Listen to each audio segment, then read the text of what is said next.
Antípodas.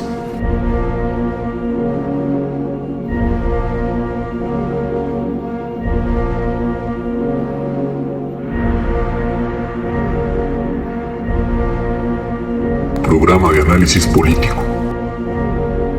en Ofensiva Radio.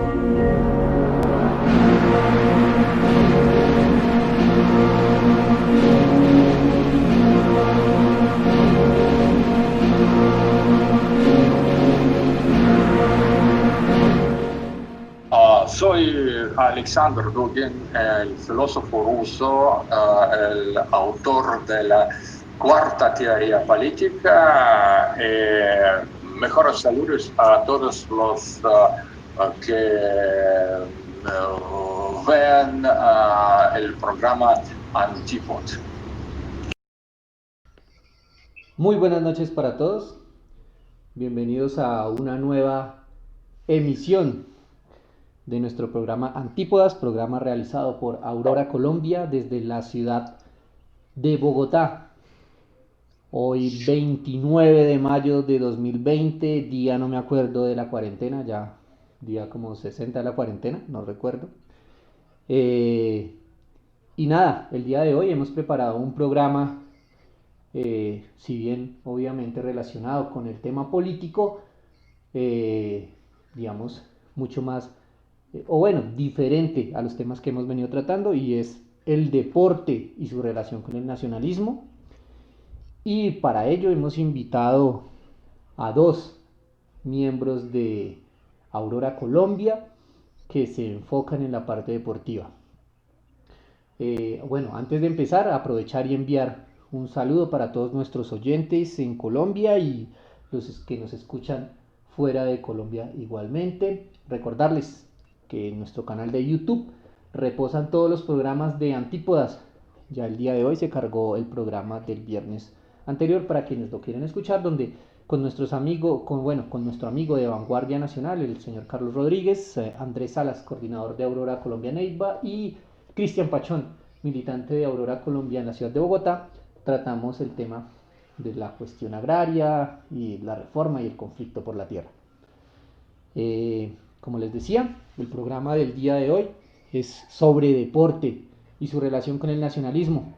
Y es por eso que hemos invitado a nuestro amigo Santiago Roldán. Él es profesional en deporte, aspirante a maestrante en fisiología del ejercicio, deportista de la selección Antioquia de Sambo. Además es judoka y competidor universitario. Y también y aparte, obviamente, él es el director del Núcleo Social Deportivo de Aurora Colombia, Ucumari, quien es el que llevará la batuta de este proyecto que se desarrolla dentro de Aurora Colombia y que ha sido, digamos que pausado debido a la pandemia y a la cuarentena ocasionada por esto del COVID-19. También tenemos a nuestro amigo John Mejía, él es psicólogo egresado de la Universidad Nacional, gestor comunitario y además un deportista, si bien es aficionado, pues es bien dedicado a esta cuestión del deporte. Muchachos, buenas noches, ¿me escuchan bien? Sí, escucho muy bien. Buenas noches, Juan, sí, claro, se escucha perfecto. Listo, muchachos, pues ante todo darles las gracias por aceptar la invitación al programa del día de hoy. Y pues obviamente para que nos cuenten un poquito de todo este tema deportivo y su relación con el nacionalismo. Más temprano, les cuento a nuestros oyentes, pues hablábamos con Santiago de cómo íbamos a desarrollar el programa, y obviamente pues la idea es simplemente que nos expongan toda su experiencia deportiva y obviamente pues tratar de relacionar o de ubicar o cómo ubicamos el deporte dentro del nacionalismo, ¿no? O como entidad de origen nacionalista. Entonces, ¿qué les parece si arranca Santiago contándonos un poquito sobre este tema? Entonces, pues arranquemos. Yo pienso que lo primero sería, pues, como definir ciertos aspectos en cuanto a qué es deporte, qué es ejercicio y qué es actividad física, ¿cierto? Para como entender, bueno, y esto porque tiene que ver con el nacionalismo desde la parte filosófica. Sí, Primero, claro. actividad física sería pues toda actividad que genere una elevación de la necesidad metabólica, ¿sí o qué? Sí. Tenemos el ejercicio, que son una serie de movimientos organizados que se hacen con fines de mejorar la aptitud física o la salud, ¿cierto? Ok. Y el deporte, que sería ya el tema, que es un elemento, un tipo juego reglamentado, debidamente, digámoslo así, jurisprudenciado, o sea, tiene una serie de elementos que son de nivel internacional o que se manejan entre un gran grupo de personas y que tiene como fin la victoria, ¿cierto? Sea sobre una marca, sea sobre un oponente o sobre un equipo. Siempre va a tener como fin esa parte agonista pues, de la competición. Entonces esas son como las tres diferencias, ¿cierto? Listo. En esa cuestión, bueno, podemos hablar de el deporte como tal. O bueno, ¿cuándo se empieza a hablar de digamos, de profesionalismo y de aficionado? ¿Cómo se diferencia eso dentro de esas tres, digamos, conceptos que su merced nos da?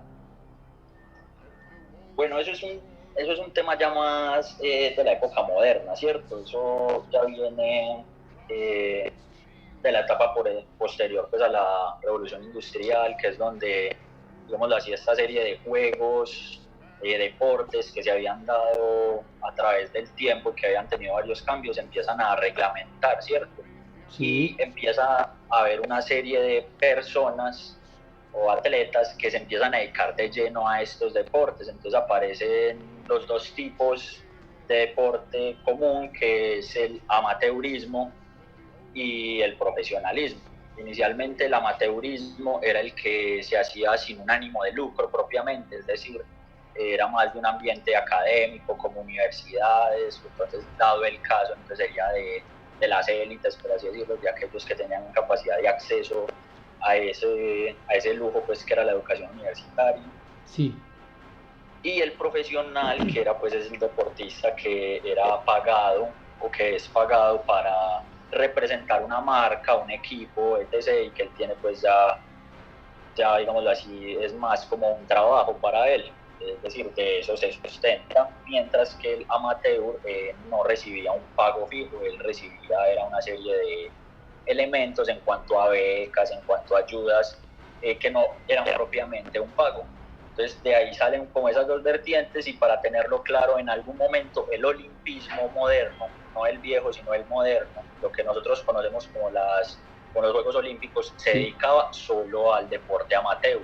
O sea, iban deportistas que lo hacían, digamos así, por pasión, que lo hacían por gusto, pues, no por recibir una remuneración. Ah, ok. ¿Y esa parte hasta qué momento de las Olimpiadas se dio? De hecho, hay que recordar pues que hubo unas Olimpiadas iniciales, ¿cierto? Hubo unas Sí. Olimpiadas en la antigua Grecia que pues tenían un contexto totalmente distinto, que es el que yo me imagino que abordaremos ahora más tarde. Sí, claro. Y unas Olimpiadas nuevas que fueron retomadas por Pierre de Coubertin, quien, en base a ese espíritu griego que se empezó a recuperar en el Renacimiento y en parte de la Revolución Francesa, muy influenciados pues por ese tema, también por un grupo jesuita que apoyaba el deporte en la época, y por ciertas universidades de mucha élite, sobre todo en Inglaterra y Francia, empezaron a retomar, digamos así, los valores olímpicos y crearon pues todo lo que fue el Comité Olímpico, y hubo pues todo un proceso de años pues para su instauración, que hasta el día de hoy pues sigue funcionando y se rige como el ente máximo rector del deporte. Ya no se le dice aficionado porque ya hay profesionales que también entran al olimpismo, sino que se le dice el deporte asociado, porque es un deporte más de sociedad y no tanto de, digámoslo así, de mercado. Es un deporte tan dado al comercio como es, por ejemplo, las ligas profesionales. Ok. Listo, perfecto. Entonces, bueno, Ya digamos que conceptualmente, entonces vemos como esa diferenciación entre lo que es deporte, ¿cierto? La parte, bueno, lo otro sería más como actividad, en últimas actividad física, ¿no? Sí, pues actividad física es todo. Lo que pasa es que cuando yo hago una actividad enfocada a mejorar mi físico, pues es una actividad física o ejercicio enfocado a Ejercicio. ello, pero actividad física puede ser hasta subir escaleras, que de hecho pues Lo a es, veces se toma como un ejercicio. lo es. Listo. Perfecto. Listo, Santiago. Entonces, bueno, perfecto. Conceptualmente ya tenemos más o menos una diferenciación. Obviamente quienes son deportistas, pues es mucho más simple de entenderlo. Pero ahora vamos entonces a la sustancia pues, del programa. Y es cómo, digamos, el deporte se convierte en una entidad de origen nacionalista que pues considero yo cuasi orgánica dentro del nacionalismo. Y ahí, como sería Santiago, sería yo. Eh, Vamos un poco ambos. el que quiera, claro. La idea es que los dos, la idea es que los dos Mm, tomen, pues hablen un poco del tema, obviamente desde su experiencia personal y desde su conocimiento académico. Bueno, pues me voy a arriesgar ahí un poquito. Pues si hablamos acerca de cómo el deporte puede formar nación, también nos vamos a lo de la actividad física y todo esto. Podemos encontrar, por ejemplo, que pues lo más básico que puede generar el deporte o la actividad física es un espacio comunitario, un espacio pequeño, un espacio barrial. La gente empieza primero a arraigarse en sus tradiciones, ya sea para hacer actividad física, no sé, con fines de trabajo. Pensemos en las personas que tenían que trabajar la tierra. Obviamente hay un gran nivel de exigencia, como mencionaba Santiago. Sí, Pensemos después ya, no sé, en espacios de ocio, en espacios de interacción, no sé, el baile, ¿sí? Todo lo que es la danza, la música, todo esto implica bastante una serie de actividades estructuradas, pues ya en la tradición de cada zona, que empiezan a arraigar a las personas a su entorno, a su comunidad. Y pues ya el ocio puro, los juegos, no sé, los juegos locales, los juegos que permiten ciertos tipos de entorno. Vamos a ver distintas actividades arraigadas en niños, no sé, pensemos creo que se nos está yendo un poco. por ejemplo, ¿sí? ¿Ahí está bien? Sí, ya, ya te escucho ¿Mejor? perfecto. Sí, ya mejor.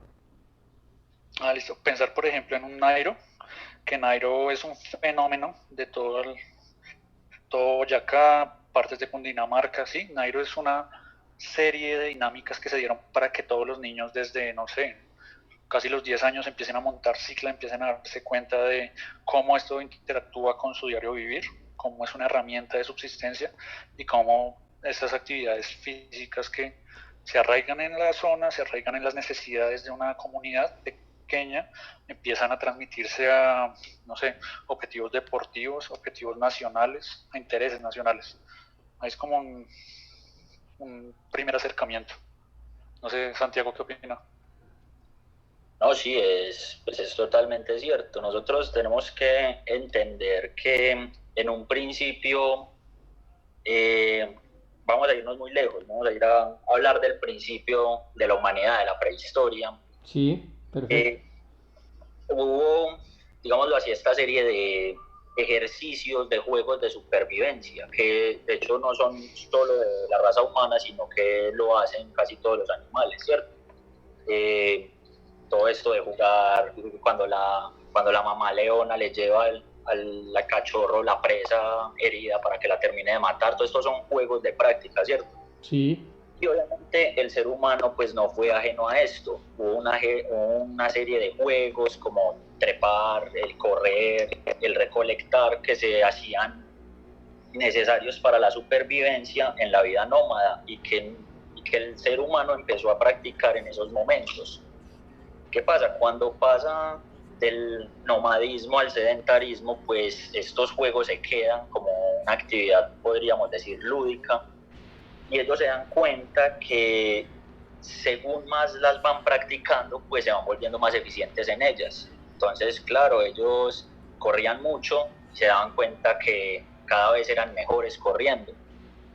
y se comparaban con otros. Entonces ellos, yo estoy en mi aldea y está este de mi aldea y los dos corremos, pero yo llego más rápido al punto. Entonces yo me estoy volviendo mejor, entonces ya me da un estatus de ser mejor frente al otro. Entonces ahí ya vemos cómo en ese momento no lo podríamos llamar deportes, sino juegos de supervivencia se van volviendo un elemento social, se van volviendo un elemento al interior de las comunidades, de esas primeras pequeñas sociedades humanas. Perfecto. Y a partir de ahí, a partir de ese roce entre comunidades y comunidades, se fueron dando cuenta que también podían practicar para luchar con otros seres humanos.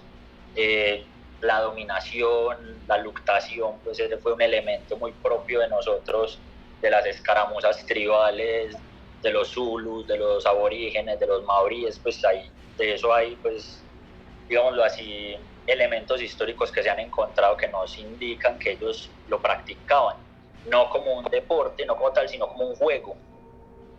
Sin embargo, empezaba ya a dar esa connotación de, bueno, ese tribalismo, ese elemento de los de esta aldea son muy buenos peleando, o son muy buenos cazando, son muy buenos corriendo, entonces debemos empezar nosotros a jugar más para superarlos, para en algún momento poder atacarlos. Entonces desde ahí ya vemos cómo se empieza a ver esa identidad tribalista del juego, de la competición, de lo que sería, lo podríamos llamar protodeportiva, desde los albores de la humanidad. Desde ahí, digamos que empieza ya a nacer ese elemento representativo que podríamos hoy día considerarlo un patriotismo tribal, una especie de tribalismo entre ellos mismos en los primeros inicios de las civilizaciones.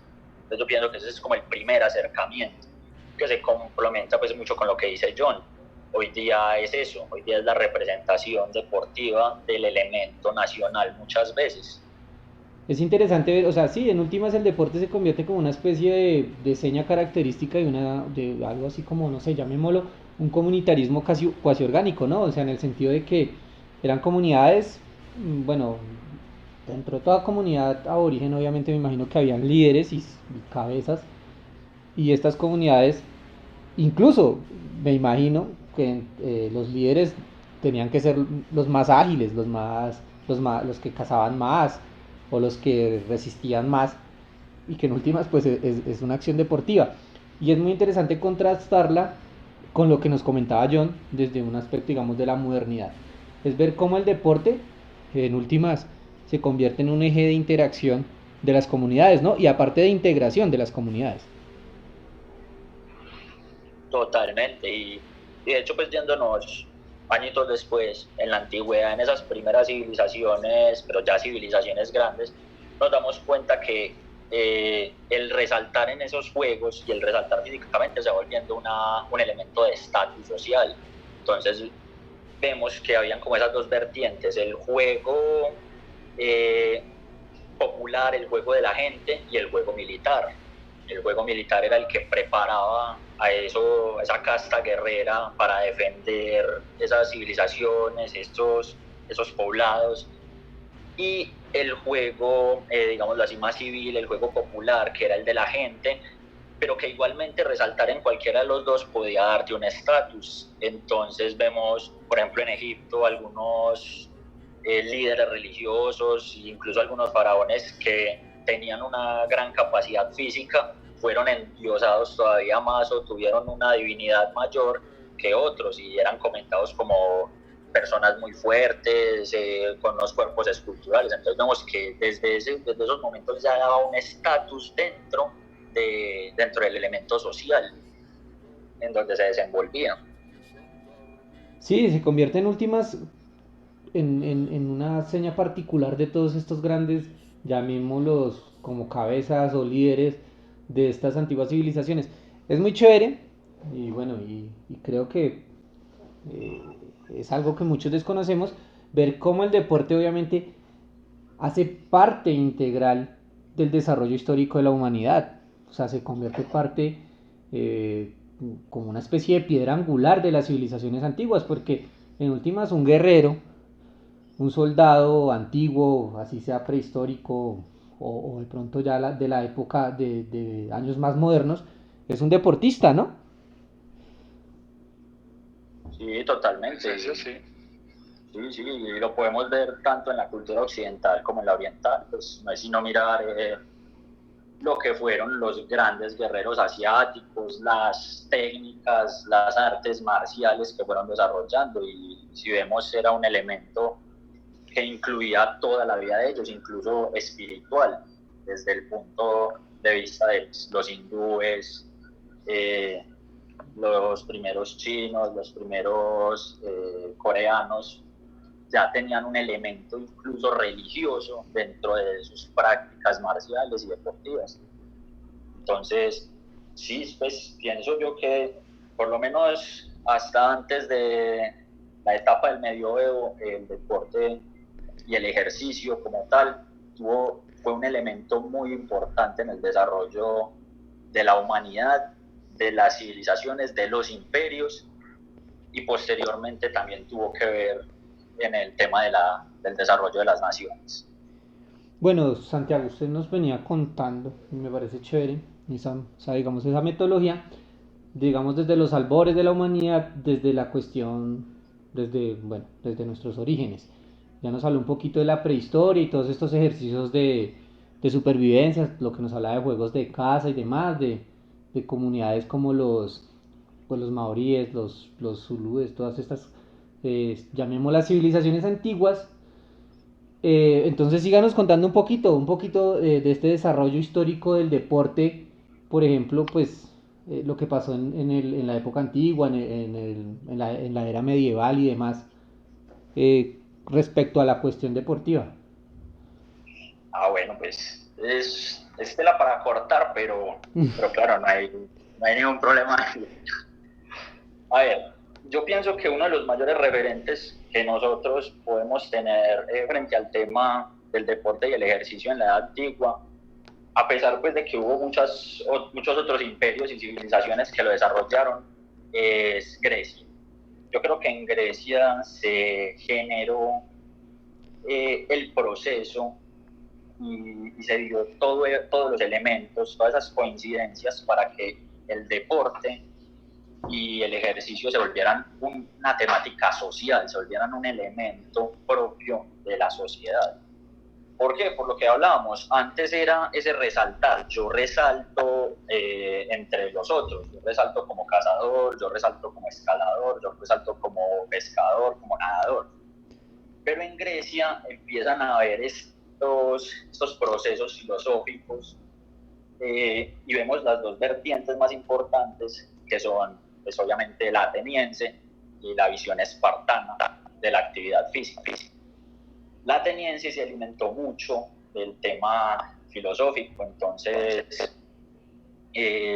para el ateniense, como sabemos, existía la dualidad de cuerpo y espíritu, y para él la belleza significaba la salud. Ellos se dieron cuenta con el tiempo que al llevar una vida activa, que al llevar un estilo de vida más, digámoslo así, más activo, más deportivo, su longevidad se aumentaba. Y cuando su longevidad se aumentaba, ellos lo consideraban un regalo de los dioses. Ellos decían, pues Dios me dio una gran longevidad, Zeus me dio una gran longevidad, entonces debe ser bueno, esto es lo correcto. Entonces, sí, para ellos el tema de la estética era más una estética moral, la estética física y el desarrollo, digamos así, mental, pues que lo consideraban más espiritual, era un deber cívico. Entonces, todo hombre que se dignara de ser ateniense tenía que tener en su vida un elemento deportivo, un elemento de ejercicio. Entonces, por eso, si miramos todos esos grandes filósofos pasaron por el gym, pasaron por la etapa de la educación física escolar, que se hacía pues en otro espacio, no recuerdo cómo se llamaba. Después pasaron al gym, sí, que era un lugar, gym significa desnudez, pues para los que no sepan, que era un lugar donde iban todos los hombres desnudos y empezaban a realizar actividades que ellos consideraban vigorosas para el cuerpo, porque se dieron cuenta que al repetir ciertos movimientos que ellos utilizaban en su diaria vida, como levantar un tronco, como recoger, como arar, al repetir esos movimientos los músculos se tensaban, aumentaban, se volvían más eficientes. Entonces ellos decían, ¿por qué esto? Y de hecho, en la época, pues ellos consideraban o se consideran lo que hoy les decimos ciencias del deporte como un elemento de la medicina. De hecho, el mismo Galeno, el mismo Hipócrates hicieron estudios sobre el ejercicio físico y sobre la salud y los impactos que tenían uno sobre el otro. Y adicionalmente, al todos tener que pasar por esas etapas, pues Platón, Aristóteles, todos ellos tuvieron unas etapas, digámoslo así, de desarrollo físico, pasaron por el tema, se empaparon. Entonces, para el griego en general poder conseguir la perfección, lo que ellos llamaban arete, creo que era arete, era la perfección, sí, se tenía que ser estéticamente bello. Y como les dije, la estética es la salud para el ateniense y para el griego. Tenían que tener capacidad oratoria, sí, tenían que tener capacidad racional o capacidad de razonamiento, un tema filosófico, y tenían que ser capaces de ganar competiciones atléticas. Ese era el ciudadano griego perfecto.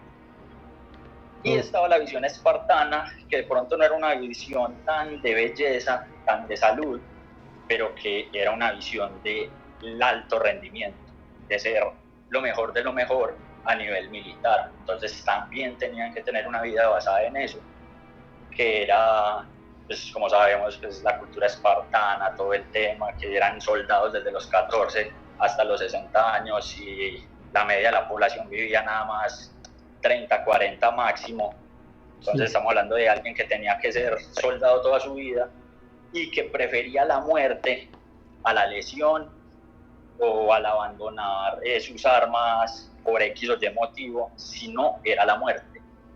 Entonces vemos que estaban los dos. Y entonces Grecia genera toda su cultura, genera todo su elemento, no solo político, sino social, alrededor del deporte y alrededor de la corporeidad, alrededor del culto al cuerpo y del racionar esa etapa de cuerpo y mente. Y como ya sabemos, pues Grecia era, a pesar de que era era una confederación, tenía un elemento de mucho recelo entre las ciudades, entre las polis, pues por así llamarlas. Y eso empezó a generar que si yo era el mejor guerrero o el mejor corredor o el mejor levantador de una ciudad, de entre los mejores de mi ciudad, yo podía salir a representar esa ciudad frente a otra ciudad. ¿Por qué? Porque sabemos que hubo grandes conflictos internos en Grecia precisamente por ese recelo, y hubo un momento en que dijeron, pues bueno, nos estamos matando y en cualquier momento llega alguien de afuera y nos revienta. Deberíamos solucionar estas diferencias de otra manera. Y ahí es que el elemento recreativo del deporte aparece, recreativo de recrear, porque el deporte se empieza a volver una recreación de la guerra. Y entonces vemos juegos de un montón de elementos propios de la guerra, como era la lucha, el pugilato, el lanzamiento de jabalina, un montón de elementos sacados de la guerra, de prácticas sacadas de la guerra, pero llevadas a la competencia, que no terminara, digámoslo así, en la mortalidad.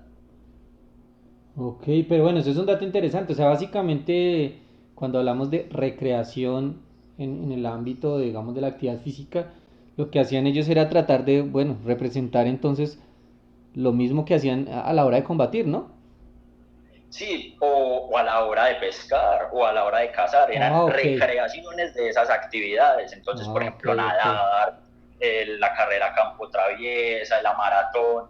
Pues, si vos pensás caminar con un escudo y con un arma 15 kilómetros, pues es una maratón.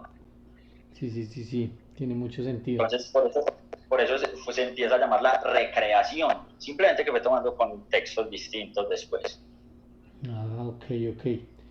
Bueno, John, está callado John. No, Desde... yo soy más de la época moderna. No, bien, y ya vamos a llegar allá, pues obviamente lo que quería era dar un poco de contexto histórico porque, bueno, en últimas la historia es base fundamental para la sustentación de cualquier, ¿cierto? De cualquier teoría o tesis simple. Creo que el concepto histórico es bien interesante. Bueno, Santiago, en ese punto, listo, tenemos la Grecia antigua, donde obviamente hay un culto a la personalidad, pues muy evidente, cuerpos bonitos, o ellos tenían su prototipo de belleza bien establecido. Bueno, los espartanos creo que todos conocemos sus historias, la representación de los espartanos. Pasemos a una época que es bien curiosa, porque pues para muchos obviamente fue oscura, la llaman incluso, bueno, esa edad media oscurantista, totalmente teocéntrica y demás, de los deportes en esa época, porque bueno, uno realmente el concepto medievalista que se tiene, más allá digamos, de ciertas virtudes que se podrían destacar, es una época muy sincrética, muy de pronto de monjes, del rey gordo, eh, comiendo y comiendo, de pronto de villas y áreas, digamos, urbanas o semiurbanas sumamente descuidadas. Eso hablando, digamos, si tomamos todos esos prejuicios de los que se habla en la Edad Media. Obviamente ahí tendríamos a los caballeros, ¿cierto? Entonces, ¿cómo se veía la cuestión deportiva en esta época? Pues no, como vos dijiste, pues más que prejuicio, pues también tiene una carga de realidad. Podríamos decir que todo prejuicio tiene una carga de realidad, ¿cierto? Sí, Pero más que todo el cambio se dio no porque se le tuviera, digamos así, un problema al deporte como tal, sino que no era, digamos así,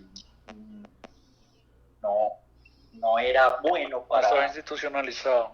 Exacto, no está institucionalizado y segundo, no le parecía muy bueno a los reyes que de pronto, digámoslo así, los campesinos, la gente de ahí de abajo tuviera una buena capacidad física o tuviera esa diversión o empezara a aprender a esgrimar o ciertos elementos que se les podrían volver en contra. Entonces hubo mucho control y obviamente pues al perder ese culto al cuerpo y al ser humano que se le tenía en las edades antiguas, al romper con Roma, al enfrentarse el cisma de Oriente y el de Occidente, ahí mismo en Bizancio, en Constantinopla, cuando se revienta todo eso, pues y el mundo entra en ese lo que llamamos oscurantismo, cuando ya es Dios lo que importa,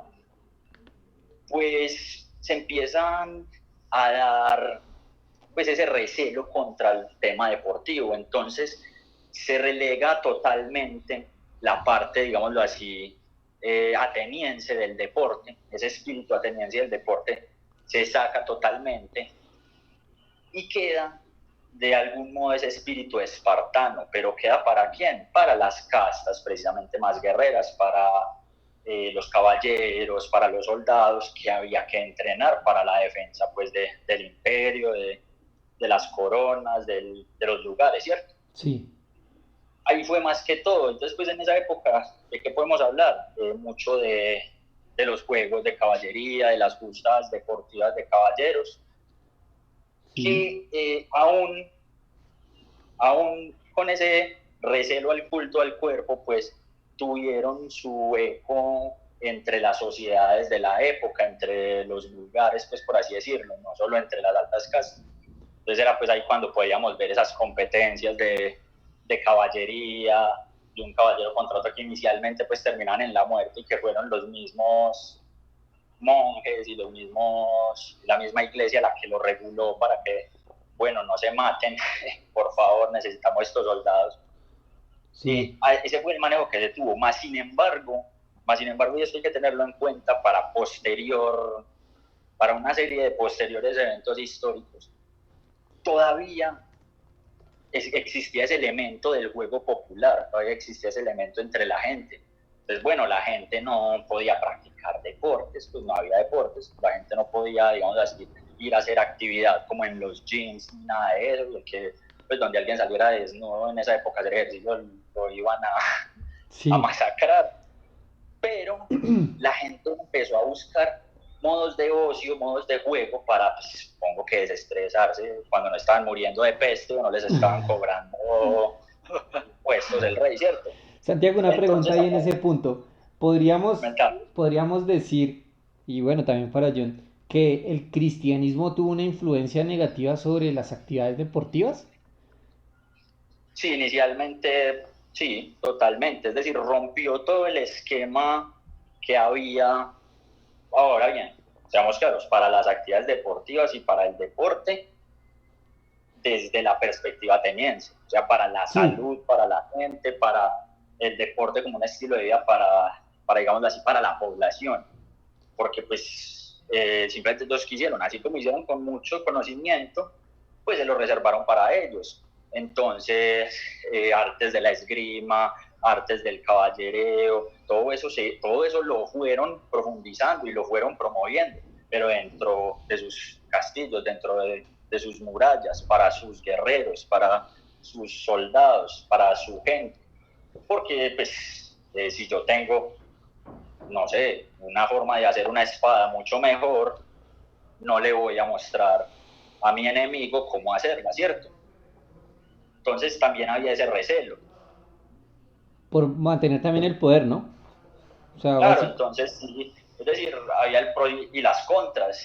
Entonces, pues sí, promovieron la caballería y un montón de elementos militares que después van a formar parte integral de lo que es la gimnasia muchos años después, pero simplemente se lo quitaron a la gente, se lo quitaron al vulgar, a la población, y así se mantuvo muchísimo tiempo.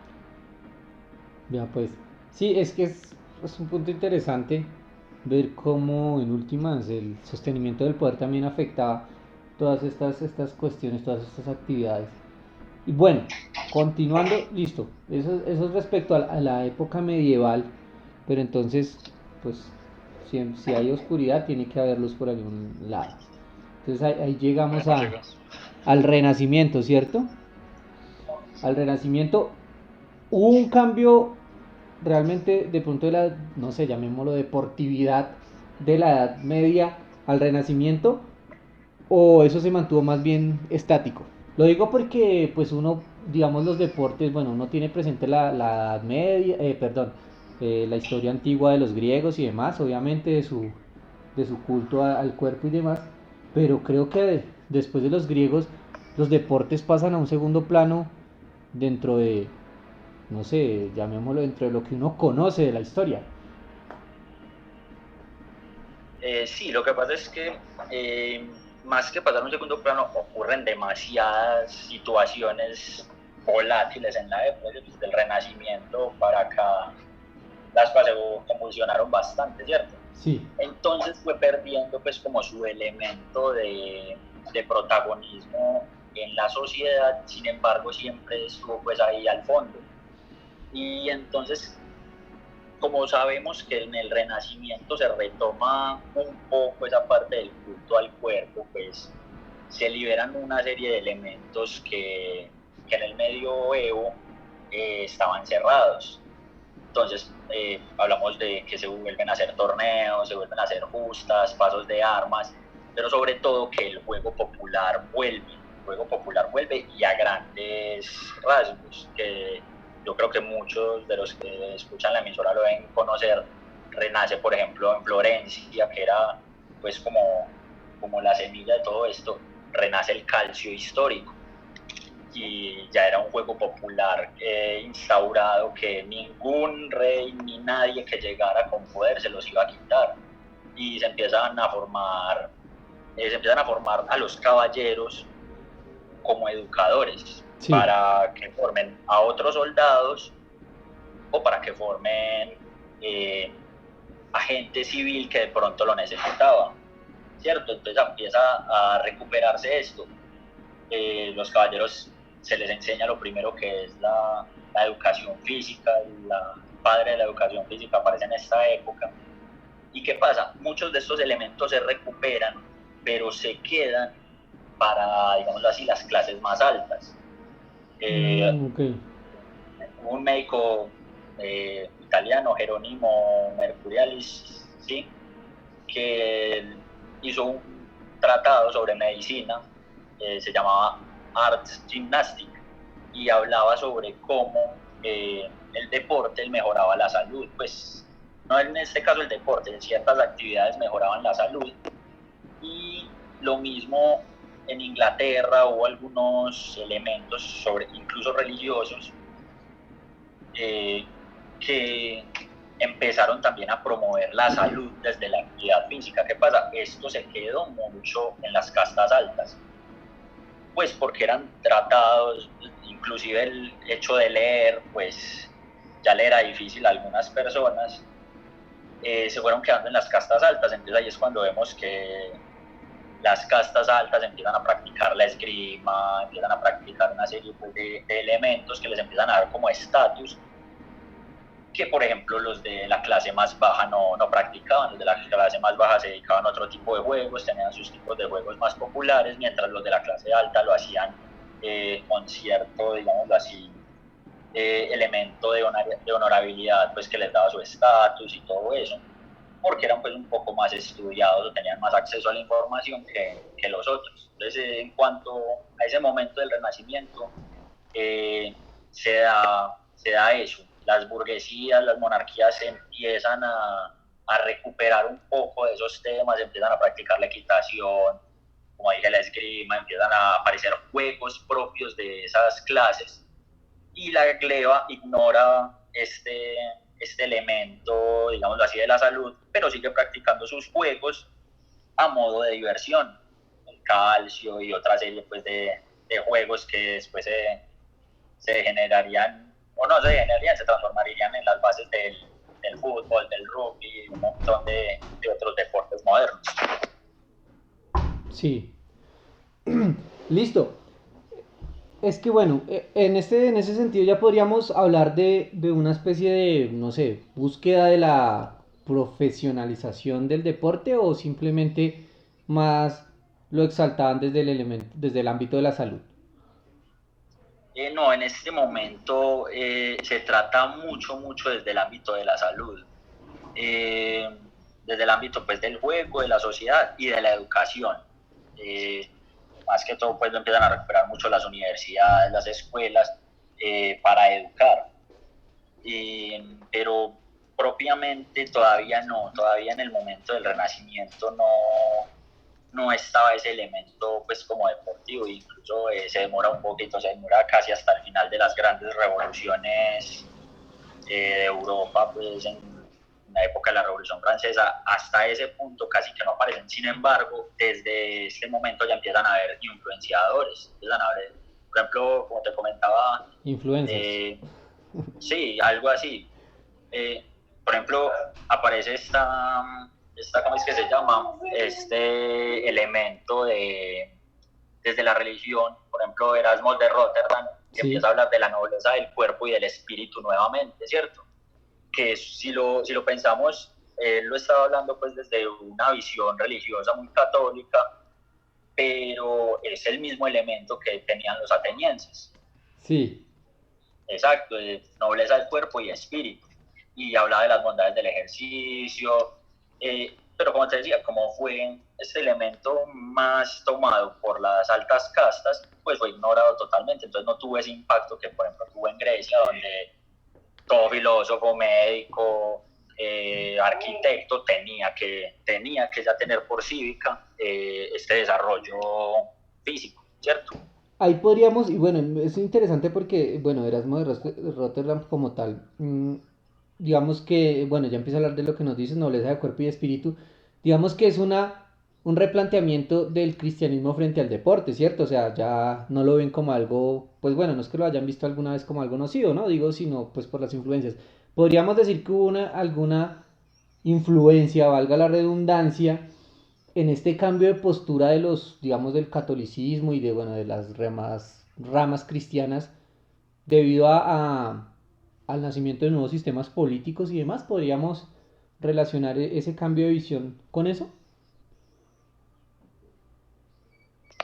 Sí, claro, totalmente. Es decir, con la retoma pues de estos elementos de pensamiento, como el ser humano vuelve a ser el asta central, la parte central del pensamiento humano, entonces pues, se retoman una serie de elementos y se van creando unos nuevos elementos desde la parte de la filosofía, del estudio de la persona, que hacen replantearse a muchos en la Iglesia Católica un montón de cosas, y pues obviamente la parte del físico, del culto al cuerpo y de la educación física también se la tienen que replantear desde el punto de vista de las iglesias.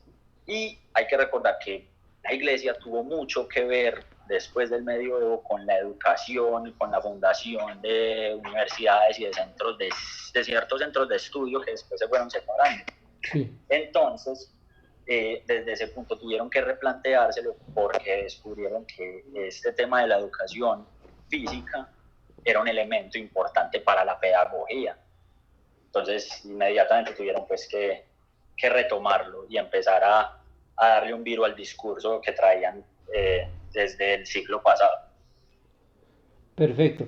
Bueno, ahí en este punto yo creo que vemos cómo ha evolucionado la parte deportiva, pero aún digamos que es más enfocado hacia el elemento salud, ¿cierto? Bueno, Erasmo de Rotterdam ya toca la parte de espíritu, tal cual tal vez lo tocaban los griegos, obviamente es de cosmovisiones un poco distintas, partiendo obviamente de los aspectos religiosos, ¿cierto? ¿Cuándo empezamos? Digamos que, bueno, de forma implícita, siempre el deporte ha estado unido a las comunidades, a las naciones. Pero cuando empezamos a unir nacionalismo a nación, a construcción de nación, a construcción de comunidad, digamos desde una forma, digamos, teórica, por así decirlo. ¿Cuándo empezamos a unir estos dos conceptos, deportividad y nacionalismo? O al menos nación, ¿no? Porque bueno, nacionalismo es un término en últimas muy moderno, que surge, pues hablemoslo así básicamente, después en épocas de la Ilustración y de la Revolución Francesa. Pero ¿cuándo podemos, digamos, comenzar a ver esa relación de forma más clara o la defensa de la parte física y la conformación de comunidad o de nación? Ahí está el punto interesante, digámoslo así, central del tema. Yo creo que eso es lo más neural. Desde el mismo momento o incluso antes de que se empiezan a dar estos procesos de la Ilustración y de la Revolución Francesa, justo desde ahí empieza la situación ya a pintar por esos tintes del nacionalismo. Vamos a recordar, entonces viene desde el pasado como un modo de representación de mi poblado, de mi área, de donde yo vivo geográficamente frente a otros, ¿cierto? Se parte en la Edad Media y se empieza a retomar nuevamente en el Renacimiento. Entonces aparecen una serie de elementos en esta época del Renacimiento, posteriormente la Ilustración, que empiezan a afectar de manera, digámoslo así, filosófica el tema del ejercicio. Sí. ¿Por qué? Porque entonces aparecen incluso antecitos de la Revolución Francesa, aparece el padre de la salud pública, se llama Johann Peter Frank, y él hizo una postula donde decía pues que muchas enfermedades que le ocurrían a las personas en los reinos y en las ciudades de esa época, Sí. podrían ser evitadas si el Estado les brindara unas posibilidades para ejercitarse o para llevar a cabo higiene. Y él tomaba la higiene no solo desde la limpieza corporal, sino desde la salud física. Entonces él empieza con estos procesos que la verdad fueron una piedra en el zapato para los reyes, incluso lo mandaron a matar porque básicamente está diciendo que los reyes y que los dirigentes y que las altas castas tenían que ofrecerle espacio desde el elemento estatal a los ciudadanos para poder ser mejores, digamos así, tener mayor salud, porque él consideraba que al mayor salud general en la población, pues la ciudad, el país iba a estar mejor, iba a ser más fuerte. Entonces él desarrolló lo que se llamó la policía médica. Él tomaba policía desde el punto de vista griego, de que policía pues viene del trabajo, pues, de la parte de la administración civil. Sí. Entonces hizo todo un tratado de cómo se debían, digamos así, coordinar a partir del Estado una serie de elementos para que la gente tuviera acceso y posibilidades de higiene. Entonces ya vemos cómo el Estado, nación, entra a formar parte del tema y se va recrudeciendo.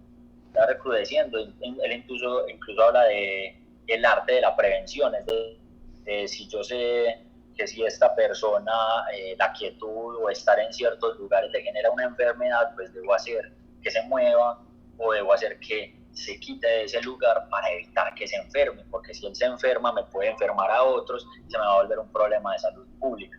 Entonces él ya empieza con eso. Y desde ahí te podría mencionar desde la parte de los racionalistas, desde los naturalistas y lo que llamamos los positivistas, una serie de estudios que ellos empiezan a hacer a nivel del cuerpo, que estaba tan vetado, pues claro, ellos no podían estudiar el cuerpo y de un momento a otro les dicen, pueden estudiar el cuerpo, y se empezaron pues hasta a robar cadáveres, ¿cierto? Sí, sobre eso hay creo que mucho registro histórico. Y entonces, ¿qué es lo que vemos? Ellos empiezan a descubrir que el ejercicio, que es importante, que es un elemento importante para la sociedad, que el cristianismo lo había, digámoslo así, relegado a la oscuridad o a los trastiendas, pero que era un elemento importante que debían tener los países fuertes, porque era el elemento que producía la fortaleza general en la población. Y si usted tiene un pueblo fuerte, pues ellos que decían, vas a tener soldados fuertes, vas a tener un estado fuerte, vas a tener una moral fuerte en las personas. Entonces desarrollan toda esta serie de elementos desde el racionalismo o el retomar, por ejemplo, desde el Christian Wolff, la belleza en la perfección. Entonces retoman el tema estético, retoman los cuerpos, y como ya sabemos, todo esto fue alimentando ciertas aspiraciones, digamos así, patriotas, en la Revolución Francesa sobre todo. Sí, claro. Entonces yo creo que el único elemento en que uno puede decir que Rousseau, Hobbes y Locke estaban de acuerdo era que todos promovieron la salud física y el desarrollo físico.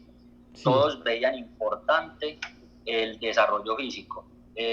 Uno lo veía pues desde un pueblo fuerte para defender la ley y la igualdad, otro lo podía ver desde la salud personal para defender la libertad y la propiedad propia, y el otro lo podía ver como una necesidad para defender tu seguridad y tu paz, pero todos lo defendieron y todos lo aprobaban, y estamos hablando pues de los padres de lo que podríamos hablar los modelos modernos, incluso de administración. Ok. Bueno, eso es raro que Hobbes y Rousseau estén de acuerdo en algo. Pero bueno, sí, es un dato interesante, ¿no? Porque creo que empiezan entonces en este punto y bueno, es chévere que lo tengamos en cuenta también. Y vemos cómo la Revolución Francesa generó no solo una ruptura en el cambio del sistema político e incluso económico, sino también en aspectos como de la salud pública, ¿no? Se vuelve entonces también, digamos, bandera de los estados, de las naciones, la salud pública de, pues, de sus ciudadanos y digamos, se trata de, digámoslo, de exaltar o de resaltar que un pueblo sano, pues es un pueblo fuerte, ¿no? Exacto, entonces pues, desde ese punto ya empieza el elemento a tomar mucha más forma y pues ya la convulsión de la época hizo que se detuviera un poco, pero los juegos populares, y soy muy enfático en ellos, porque después pues, van a formar parte o van a ser lo que hoy conocemos como los deportes. Los juegos populares fueron un elemento social que reunió a la gente, incluso esas grandes multitudes aburridas con las aristocracias se empezaron a reunir muchas veces a partir de juegos de pelota, de juegos que no eran solo practicados por los niños, sino que eran practicados por todo el mundo. Y pues si nos reunimos todos a jugar y todos estamos descontentos con los mismos, pues en algún momento vamos a parar de jugar y vamos a empezar a hablar del tema, ¿cierto? Sí. Y vemos cómo incluso el juego popular jugó, valga la redundancia, como un factor importante en esas revoluciones.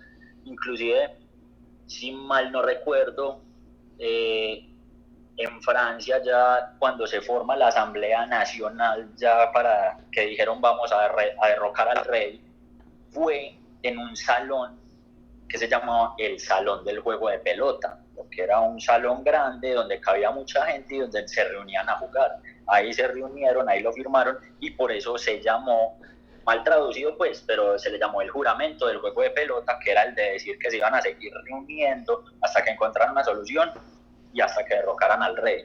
Entonces ahí vamos viendo cómo hasta en ese momento el juego, el deporte, el ejercicio, se empieza a volver un elemento social que atrae y también un elemento que puede ser manejado con connotaciones políticas. Totalmente. Bueno, ese es un dato interesante que no conocía en lo personal. No, pero sí, bueno, ahí vemos entonces cómo el deporte no solo se vuelve un agente obviamente importante para la salud pública y de integración de comunidades, sino cómo el deporte une a personas con unos mismos intereses políticos, de algún modo, ¿no? De un modo u otro, pues al punto de que vea los revolucionarios franceses, entonces toman un escenario deportivo y ahí fue donde prácticamente entonces planean todas sus acciones, ¿no? Exacto. Y todos estos elementos en conjunto de la Ilustración, Renacimiento, Revolución Francesa, sabemos pues que la Revolución Francesa tuvo mucho que ver con el elemento republicano, con el elemento patriótico, con el elemento nacional. Sí. Pues todo esto fue inspirando y se fue trasladando a una serie de pedagogos que tenían, digámoslo así, funciones de crear los sistemas educacionales de las juventudes, además de los sistemas educacionales militares de la época. Porque, pues, bueno, generaron las revoluciones, pasó esto, pasó aquello, pues todo el mundo necesita soldados, todo el mundo necesita, digámoslo así, agentes de seguridad, hay que entrenarlos, pero igualmente hay que educar a la población, supuestamente pues ya tenemos una serie de derechos proclamados, entonces hay que dárselos a la gente y cada nación empieza ya a buscar un estatus, empieza ya a buscar influenciar sobre terrenos.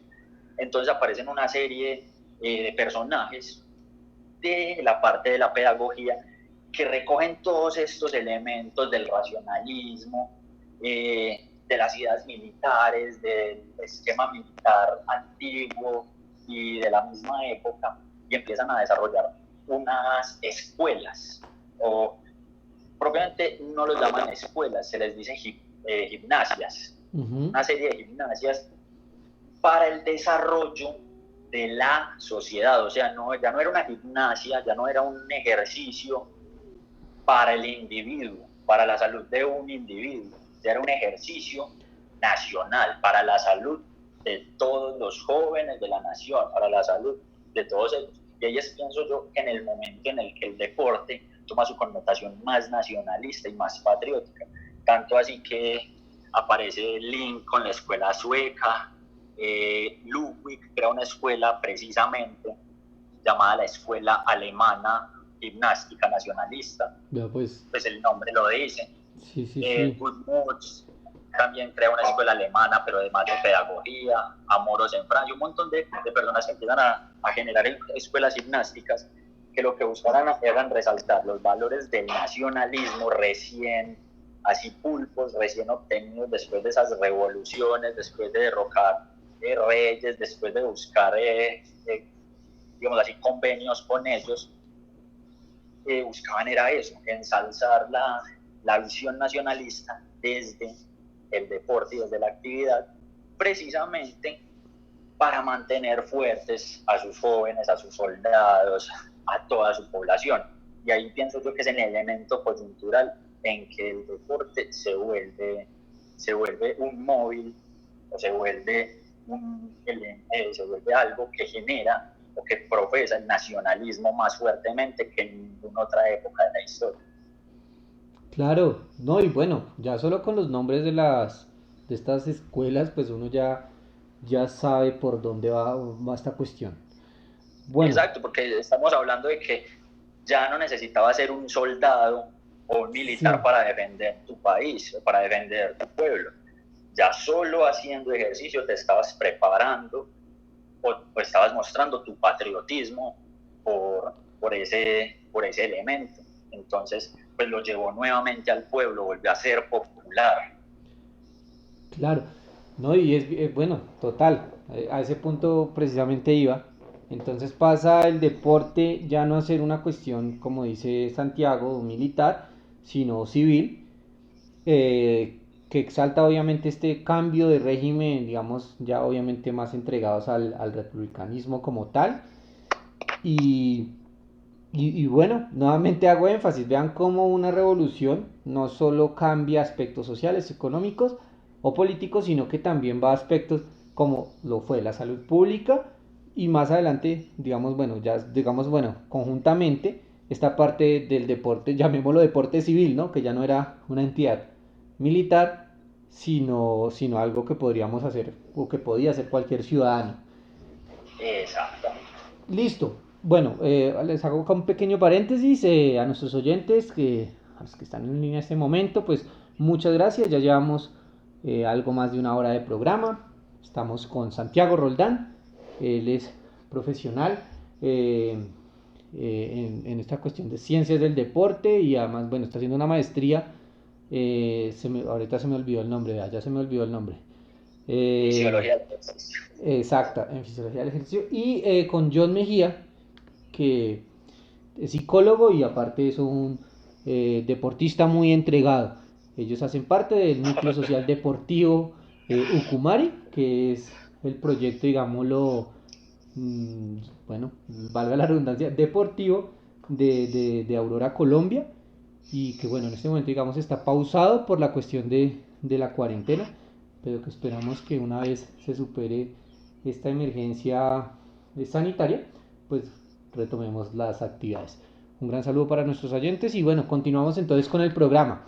Listo, entonces digamos que ya tenemos una parte totalmente, muy buen contexto histórico, así que nuestros oyentes no se pueden quejar, un muy buen contexto histórico, perdón, de toda esta cuestión deportiva y vemos cómo en inicios, bueno, una vez pasa la etapa, la Revolución Francesa, comienza el deporte a convertirse más en lo que conocemos hoy, ¿cierto? Básicamente sería eso. Exacto. Ya desde ese punto podemos decir que empezamos a hablar del deporte moderno. Ahí en ese punto de esas escuelas gimnásticas es donde nace ya lo que hoy conocemos como la etapa del deporte moderno. Ok, una pregunta ahí, Santiago. Ya en estas escuelas de las que nos hablabas, la escuela sueca, la escuela alemana, gimnástica nacionalista, fue que me dijiste, bueno, y demás.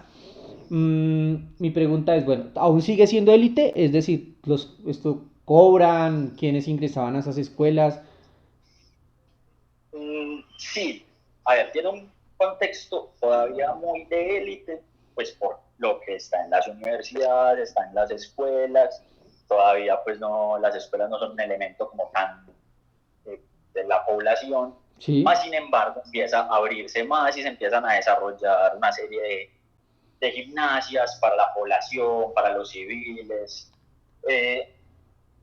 y pues ya el tema militar. Entonces iba ya no, es decir, venían separados el tema militar y los juegos populares. sí, Y llegan aquí y se crea la gimnasia escolar y se junta mucho con la escuela militar, porque entonces ya las milicias ven que no tienen que preparar a sus jóvenes desde cierta edad, sino que ya desde niños pueden estar incluidos en prácticas como la equitación, el disparo, la esgrima, etc., etc., etc., y que ya van a llegar mucho más, que inclusive pues, si miramos una población un poco, pues no moderna, pero que todavía existe, los cosacos tienen una formación escolar militar desde niños.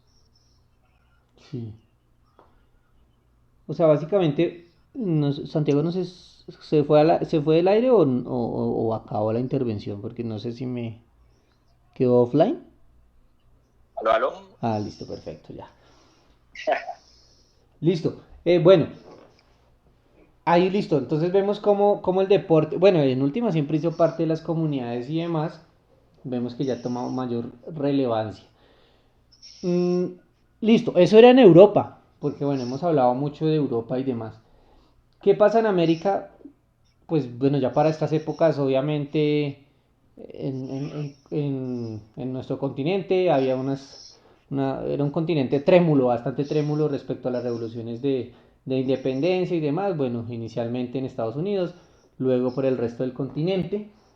¿En América se vivía también este fenómeno de las escuelas gimnásticas o no llegaron aún bueno, no sé, en esa etapa primigenia y demás? No mucho. Pues primero porque al ser la mayoría virreinatos o pues, accesos poblacionales a las coronas no eran tan tomados en cuenta. Y posteriormente, pues de las revoluciones libertadoras, pues cada uno de ellos quedó por su camino y el desarrollo de estos elementos se fueron dando más por la inercia, más porque se iban dando las necesidades. Inclusive recordemos que nosotros aquí en Colombia tuvimos hasta un arte marcial que fue la esgrima de machete y bordón, pero que fue prohibida en la época de la colonia. Después el mismo elemento, digámoslo así, de celos entre los profesores de la práctica la fue haciendo perder en la historia. Hoy se intenta retomar un poco, pero se sabe que se perdió más de un 70% de lo que teníamos. Entonces, es decir, hubo intentos, se fueron dando intentos, pero mucho más lentos, mucho más aletargados que lo que era Europa, que tenía pues esa influencia pulpa de esas revoluciones del Renacimiento y todo eso, de la Revolución Francesa. Mientras nosotros, digamos así, recibimos fue coletazos aquí más que todo. Sin embargo, pues recordemos que nosotros antes de la llegada de los españoles ya teníamos civilizaciones con procesos deportivos, con otras connotaciones, creo que más parecidas a las connotaciones de las civilizaciones antiguas, a mi modo de ver, quienes ofrecían pues estas victorias a sus dioses y eso.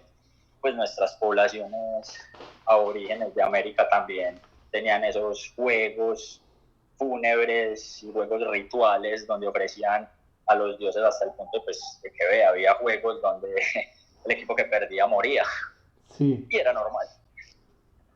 Entonces yo pienso que pues, fue un desarrollo un poco más lento, un desarrollo un poco, y obviamente la institucionalización del deporte se demoró. Incluso John me puede decir si me equivoco, pero aún tenemos en la modernidad aquí deportes que es difícil institucionalizar, y estamos hablando de siglo XXI, plena globalización.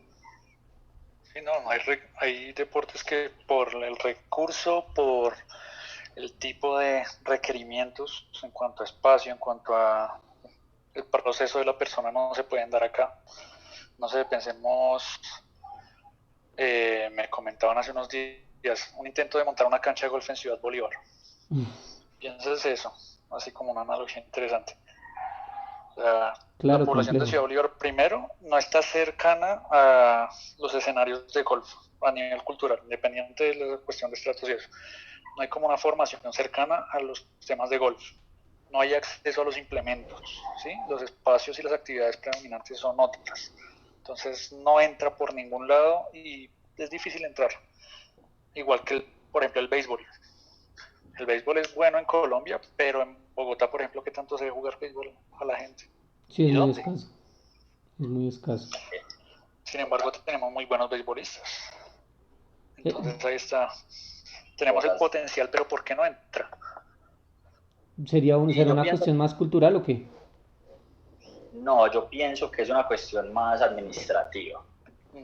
No pienso que cultural, porque, bueno, de pronto cultural en el tema de que la administración aquí pues, siempre implica algo de corrupción, ¿cierto? Pero, sobre todo la pública.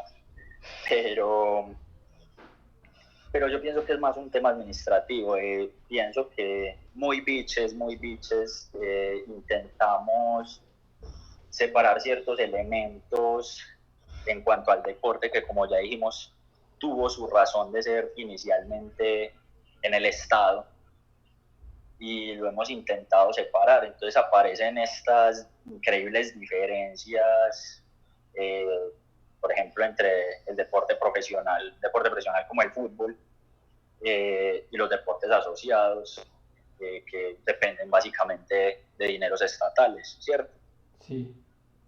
Entonces, pues en ese punto, como que pienso que estábamos muy biches y se fue mucho el dinero para un solo lado, mucho el patrocinio para un solo lado, y ha habido malos manejos del dinero, de los recursos públicos en cuanto al deporte. No diciendo pues que Colombia invierta demasiado en deporte, obviamente hay otros menesteres y no podemos formar ligas cuando la gente pasa hambre, pero lo es que la gente pasa hambre, igual no se forman las ligas, Sí, ¿cierto? ni una cosa ni la otra.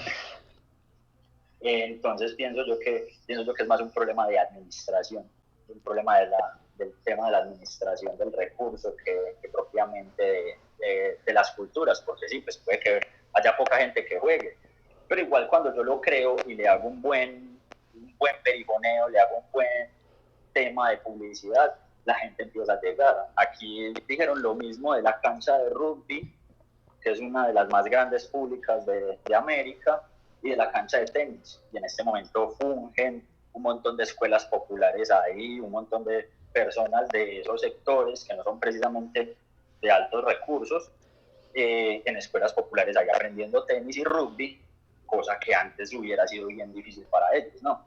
Claro. Bueno, en este Y ahí punto, está. y qué pena interrumpirlo yo, la idea es en este punto precisamente preguntarle, usted que ha trabajado directamente con estas comunidades, mm, hay, ¿qué papel juega el deporte dentro de estas comunidades como para integrarlas y obviamente acá nuevamente tratar de hacer énfasis en esa formación de nación desde el deporte? ¿Qué papel juega? ¿Cómo se hace? ¿Sí tiene acogida? ¿Sí se puede hacer? Yo no, Tenemos. oye, Sí, ahí. ¿Quién va? No, pues la idea es cualquiera, cualquiera. Bueno, voy un poquito ahí como para hablar que ya dale bien, pueda yo. estaba un tanto callado. Entonces, bueno, pensemos primero, pues la facilidad de la entrada de un deporte está en la familiaridad que tiene la gente con el mismo, ¿sí? El fútbol pega tanto por lo que uno desde pequeño se le inculca tanto jugar con pelota y esas vainas, las canchas, o sea, la mayoría de los parques diseñados en la ciudad tienen por lo menos una cancha de fútbol o de microfútbol. Tenemos todos los escenarios que facilitan eso. También tenemos, por ejemplo, no sé, en la cultura popular, en televisión, en medios, tenemos a los ídolos, tenemos cercanía a los ídolos, sentimos más fascinación por esos ídolos. El que no haya visto a un James Rodríguez, a un Falcao en televisión, casi no ha visto televisión colombiana, por lo que está en todo ese espacio. Entonces ahí empieza a insertarse eso como en la cotidianidad del individuo y se facilita la inserción en esos espacios. Ya por ejemplo, no sé, si pensamos en un Juvergen, también hay familiaridad no sé, por el boxeo, Sí. pero no tanto desde la línea de que sea un ídolo, sino de que somos una población un tanto violenta, creo yo. Entonces la gente se fascina como, hijo de madre, tenemos boxeadores top. Yo quiero curiosear esto por lo que qué chimbo ver a la gente pelear, ¿sí? Y se da Sí. mucho en algunos deportes de combate que la gente va más por el morbo de, pucha, le van a meter la mano al otro y ya. Pero, sin embargo, es un punto, un pivote para el acercamiento a este tipo de espacios. Lo que se dio con rugby fue también que la gente logró acercarse, logró sentirse identificada con los espacios, logró darse cuenta que ellos pueden involucrarse, que pueden llegar a grandes cosas y que hay facilidad para acceder. Ese fue como el punto que popularizó eso y también otras cosas, no sé, levantamiento de pesas, que las universidades y algunos colegios están tratando de involucrarlo en los procesos académicos de los chicos. Esa familiaridad permite que las personas se involucren en los deportes y esa familiaridad también se correlaciona mucho con las zonas del país. Volviendo al ejemplo de Nairo, o sea, si tenemos una población que nos muestra que el ciclismo se puede practicar desde los 10 años porque no hay más formas de llegar al colegio, pues pucha, yo quiero curiosear más sobre el ciclismo. Si nos damos cuenta de que tenemos, no sé, las canchas de ¿qué? Pensemos en Cali, tenemos buenas canchas de levantamiento de pesas, buenos Sí. espacios de levantamiento de pesas, y nos damos cuenta que tenemos todas las facilidades del mundo para hacerlo. ¿Qué tal si nos involucramos acá? O pensemos, no sé, en la costa con el béisbol. Toda la popularidad que le dio el béisbol a mitad de siglo, desde mitad de siglo más o menos, y todos los jugadores que han salido de Colombia. Ahí empezamos a ver un ídolo, ahí empezamos a ver un espacio, ahí empezamos a ver cómo la comunidad se empieza a meter en eso. Ahí facilitamos el deporte, a partir de dinámicas locales. Entonces, por ejemplo, ahorita también podemos pensarlo con actividad física. Si necesitamos que la gente empiece a desarrollar ciertas habilidades, que la gente empiece a acercarse a cierto tipo de actividades, les brindamos los espacios, les generamos curiosidad y eso es muy difícil de hacer. Por ejemplo, pensemos, Pablo, ¿cuál fue el último deporte al que se acercó, el último deporte que conoció por casualidades de la vida? Yo soy muy poco deportivo, pero creo que el último deporte como tal fue el rugby. El rugby, listo. Si yo le digo, vamos mañana a practicar rugby, ¿usted qué cree? O sea, ¿qué se le viene a la cabeza en cuanto al sitio, en cuanto con quiénes vamos a ir? ¿Qué llega ahí? Probablemente tiene que ser como un área abierta, un parque grande, por así decirlo. Algo donde haya prado o pasto. ¿Con quiénes? Bueno, el rugby, uno, el prejuicio, lo primero que se le diga sería personas tal vez fornidas, altas. Es lo que uno de pronto se le viene a la cabeza. E incluso creería yo que el rugby es como, bueno, lo tengo así como acá en el caso colombiano, como muy de universitario. Entonces creería yo que sería como probablemente universitarios, que ya con cierta experiencia previa. Y ahí está entonces, ¿qué tan fácil cree que ustedes le iría si le dicen ya en este momento, como mañana vamos a jugar un partido y usted va a ser uno de los principales? No, pésimo, porque yo tengo un estado físico, mejor dicho, pésimo. Entonces ahí es donde empezamos a ver más o menos cómo son esas dinámicas, cómo se acerca la gente a esas dinámicas y cómo se arraigan en el entorno, ¿sí? Como Sí, las facilidades que hay. También se da mucho con esto de los ídolos, es un fenómeno bastante interesante por la zona de donde son. Bogotá tenemos una ventaja y es que todo el mundo llega acá, pero casi nadie es bueno por ser de acá. sí. La mayoría de futbolistas, Santiago me dirá cuáles son los mejores medallistas del país, si no estoy mal son los de Valle. Sí, hay, Santiago. hay varias peleas, pero sí, el Valle tiene una muy buena representación a nivel internacional y es en parte por el proceso que han hecho de fomentar el deporte desde, desde, lo, desde el Estado y desde la escuela, porque pues, si saben, allá está por ejemplo la Universidad Nacional del Deporte, etc., que maneja muy buenos recursos y que ha hecho muy buen trabajo eslabonando la parte la pedagogía y de la educación con la parte del deporte de alto rendimiento. Y ahí están esos procesos, o sea, ahí es donde uno empieza a ver desde, no sé, desde pequeño que, listo, tal vez yo no soy bueno, por ejemplo, para el rugby, Sí, pero puedo dar la lucha en ciertos términos porque ya me acerqué en algún momento, ya en algún momento vi cómo era, ¿sí? Ya, por ejemplo, aquí, en Bogotá, ¿cómo se hace eso? ¿Qué facilidad hay para acercarse a algún deporte que no sea baloncesto, fútbol o cuál otro? ¿Qué más se hace acá? no, básicamente es eso. Bueno, últimamente he visto que en ciertas escuelas, sobre todo bueno, en el Salitre, he visto que están dándole un poquito más duro al béisbol. Ujú. He visto y bueno, incluso ¿cómo se llama este deporte? No tengo conocimiento, el que es con un frisbee, o bueno, así lo llamo yo, no sé. Ah, el Ultimate. Exacto, ese también he visto que últimamente le han dado cierta notoriedad. Ahí está, esos son los primeros acercamientos. Y también, no sé, pensar en deporte popular. Por ejemplo, echar tejo. Sí. ¿Qué tan fácil es echar tejo la primera vez? Bueno, normalmente obviamente se hace entre espacios de ocio y creo que es fácil no ser bueno, Exacto. pero sí jugarlo. Y ahí hay una facilidad gigante. ¿Qué es eso? Es ocio. O sea, no hay tanto la competitividad, no hay tanto el desafío. Uno lo hace a la par de otras actividades de ocio, como Sí, salir a bailar, como salir a parchar, lo que sea. Y entonces eso facilita que la gente se involucre en el espacio, ¿sí? Y ese tipo de dinámicas son las que empiezan a popularizar pues en algunas zonas el deporte. Ahí es donde vemos cómo se necesita reestructurar ciertos espacios, facilitar ciertas dinámicas para que un deporte se arraigue en una zona. Pensando, por ejemplo, no sé, Ciudad Bolívar. Imagínese ciclismo en Ciudad Bolívar. sí, Sería complicado hacer ruta sí, o practicar ruta. por la geografía bueno, para quienes nos conocen, estamos hablando de Ciudad Bolívar, que es una localidad al sur de Bogotá. Localidad es como una agrupación de barrios en Bogotá, con una topografía algo agreste, diría yo, ¿no? Y calles en mal estado, ¿no? Aparte de eso. Es un costo de montaña, exacto.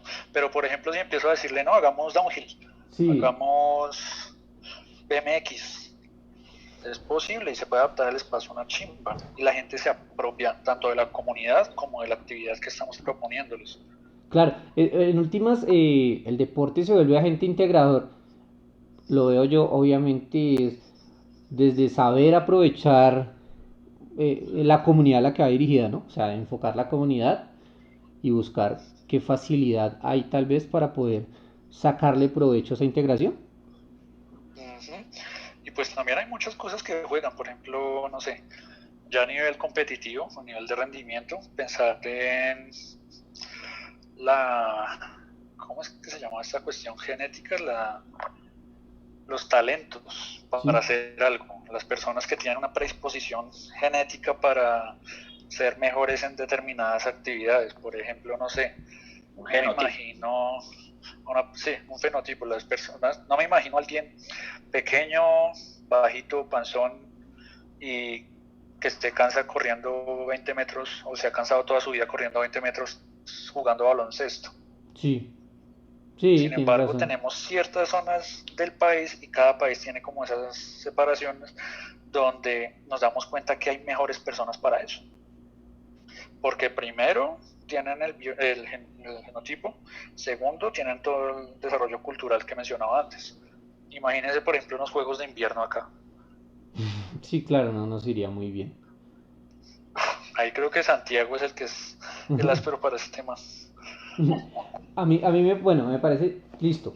O sea, obviamente vemos esta cuestión de integración y demás. Ahora yo quiero, de pronto, ya llevamos más o menos 1 hora y 20 de programa. Esta última media hora, bueno, estos últimos minutos, de tratar de, bueno, dedicarlos, por así decirlo, y ahí quiero, obviamente, ustedes desde su experiencia y desde su trabajo con las comunidades, porque los dos, pues obviamente, tienen un amplio trabajo con comunidades de diferentes, llamémoslo, tipos, y es cómo se lleva el componente político a ese trabajo deportivo. Vimos cómo en la antigüedad obviamente eran militares y en últimas ahí había política porque había unos intereses, unos manejos de poder y demás. Vemos en la Revolución Francesa cómo incluso la integración deportiva y la afinidad política sirvieron incluso para que prácticamente un manifiesto o un tratado lleve el nombre del escenario deportivo que lo hizo. Pero vemos que hoy en día, y acá no sé si tengo una concepción errada, no quiero obviamente ser grosero con los deportistas colombianos, pero veo que hoy en día, obviamente también entiendo que hay reglamentación, ¿no? Que les impide, digamos, o bueno, no sé si es, o eso tengo entendido, que les impide de pronto hacer política o digamos apoyar ciertas políticas y demás. Pero he visto que el deportista se ha convertido como en un ser apolítico, como en un ser de pronto aparte de la política, más allá obviamente de que algunos sí obviamente lanzan algunos puyazos por ahí, hemos tenido deportistas colombianos que han lanzado puyazos contra ciertos gobernantes que no le dan nada al deporte, pero cuando ellos triunfan ahí sí se sienten súper patriotas y demás, y los apoyamos y demás. Pero entonces, ¿cómo encauzar lo político dentro de lo deportivo? Y obviamente cuando hablo de lo político me refiero, por ejemplo, al nacionalismo estrictamente, o bueno, no al nacionalismo porque vemos que en Colombia pues hay dinámicas, incluso los antifascistas, y hay que decirlo también, ellos tienen ciertas influencias políticas y deportivas dentro de ciertas comunidades. ¿Cómo lo llamamos nosotros, los nacionalistas? ¿Cómo llamamos esa cuestión al deporte? ¿Cómo se puede hacer? El deportista profesional está condicionado a ser apolítico, o cómo se manejan esas dinámicas. Yo pienso que hay dos factores. Por ejemplo, uno es el que trató John. Sí. Es el tema del deporte popular. El deporte popular, y como dijiste vos, Pablo, es un elemento integrador, es un elemento para llegar a poblaciones. Sí. Decir, yo no tengo que estar constantemente dando un discurso político, pero cuando una organización, y vamos a hablar de Aurora, logra fomentar o lograra fomentar el deporte a nivel popular, puede ya manejar un discurso, puede ya manejar un elemento más ideológico dentro de esas propuestas. ¿Qué pasa? Pues van a haber trabas, obviamente hay espacios que por ejemplo son de la ciudad, entonces vas a tener que hacer una serie de trámites y elementos pues con las gobernaciones, con las alcaldías, etcétera, etcétera, etcétera. Pero manejar el tema del deporte popular, pienso que esa es la manera más adecuada de llevar el pensar nacionalista nuevamente al deporte. Como hablábamos, los juegos populares. Todo ese tiempo que les estuve hablando de la historia, les mencioné juegos populares, los juegos de la gente, porque sí, son los juegos que llegan a las personas. Sí, inclusive, sí. ¿Qué es el fútbol? Es uno de los juegos populares ingleses que más se jugaba y que venía del calcio histórico, y lo reglamentaron y lo volvieron un elemento comercial, pero era un juego popular, por eso tuvo esa raíz, por eso tiene esa acogida a nivel mundial, porque está arraigado en la parte popular, en la parte nacional, en la identidad de esos pueblos. Entonces, donde llega, la gente encuentra un sincretismo, porque es increíblemente fácil jugarlo y es increíblemente apasionante para la gente. Sí. Eso desde un punto. En cuanto a la pregunta del deportista, y vamos a hablar de los dos deportistas, como les dije, tenemos dos modalidades o tipos de deporte. Sí. El deporte asociado y el deporte profesional. En cuanto al deporte profesional, pues él no se moja para evitar problemas, comentarios, que baje la imagen y de pronto perder uno que otro patrocinio, ¿cierto? No sabe uno quién está detrás de cada marca. Uh-huh. De pronto, no sé, Mariana Pajón dice algo y el dueño de Toto es amigo de alguien y bueno, se le va un patrocinio a Mariana Pajón, ¿cierto? Sí, claro. Y en cuanto al deporte asociado, es todavía peor, porque aunque las ligas y las federaciones son elementos autónomos, son entidades independientes del Estado, no podemos negar que muchos de sus líderes o muchos de sus gerentes llegan a esas posiciones por ciertas coimas políticas, por ciertas ayudas políticas. Entonces, cuando el deportista de ahí abajo, ese deportista de la Federación Colombiana, ese deportista de la Liga X de tal región, se moja y hace un comentario y dice algo, pues él no sabe realmente a quién pueda estar ofendiendo. Y eso le podría costar una representación, porque aquí ha pasado, y no sé, yo creo que John hasta debe también tener conocimiento, hay ligas en ciertas ciudades que son manejadas de manera arbitraria, que el elemento rector que debería ser Coldeportes no les hace una veeduría correcta, hasta el punto de que, por ejemplo, este chico me cae mal, o esta chica me cae bien, o esta chica me cae mal, y aunque ella hizo los puntos a nivel nacional para ir a un Panamericano, pues voy a llevar a otro, porque es el que me cae bien. Y nadie regula eso, porque si no somos capaces de regular la entrega de mercados en medio de una pandemia, pues no vamos a ser capaces de regular a quién llevan y a quién no, como deportista en un deporte que ni siquiera está produciendo una gran cantidad de dinero. Entonces, por eso ellos no se mojan, por eso es esa visión del deportista político, por eso es ese concepto de ese deportista bruto que no tiene. Si vos hablas con algunos, pueden tener una idea. Obviamente, pues la gran mayoría no son muy estudiados en el tema, no se profundizan mucho, porque bueno, entreno en la mañana, me voy a estudiar, abajo, y entreno en la noche. A mí no me da tiempo de estar pendiente de esas pendejadas, por así decirlo. Sí. Entonces, pues, también en parte hay un desinterés. Pero por otro, los pocos que saben, pues que dicen, yo no me mojo ahí porque me puede costar, y a pesar de que el deportista asociado no recibe dineros, pues ahí hay becas, ahí hay ayudas alimentarias, ahí hay auxilios de transporte, ahí hay un montón de elementos que, digamos así, le hacen la vida mucho más fácil a estos deportistas. Entonces, por eso es un poco complicado desde ahí. Maneras de solucionarlo, pues habría que generar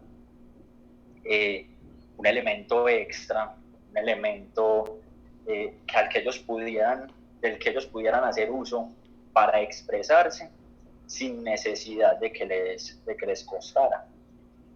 ¿Cómo buscarlo? Pues ahí nos queda esa pregunta para craneárnosla mucho tiempo. Bueno, y es una buena pregunta. Es decir, ¿cómo atraerlos? Pongamos un ejemplo, ¿cómo atraerlos a X organización? Y bueno, nosotros les vamos a ayudar con esto.